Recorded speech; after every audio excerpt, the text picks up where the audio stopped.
हमर फरमाइश बाबू सब पूरा करेला।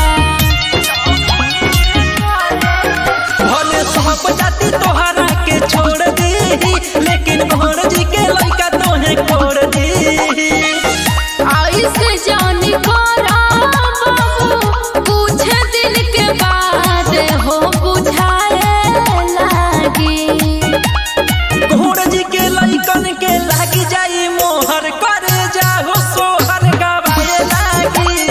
भोर जी के जहिया हो लागी जाई मोहर, करे जाहो सोहर गवाए लागी।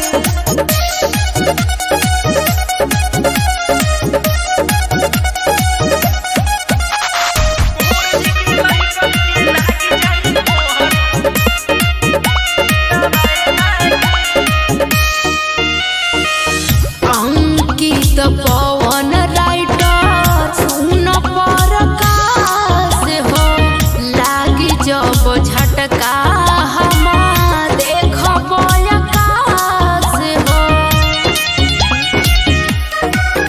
अभी देखले नहीं बारू हमर काम गोरिया, हम ही ना के करो से काम गोरिया। आता ना जे बोला तड़ो तोहरो देही या भभाए लागी। घोड़ जी के लइकन के लागी जाई मोहर, करे जाहो सोहर गवाए लागी। घोड़ जी के जहिया हो लागी जाई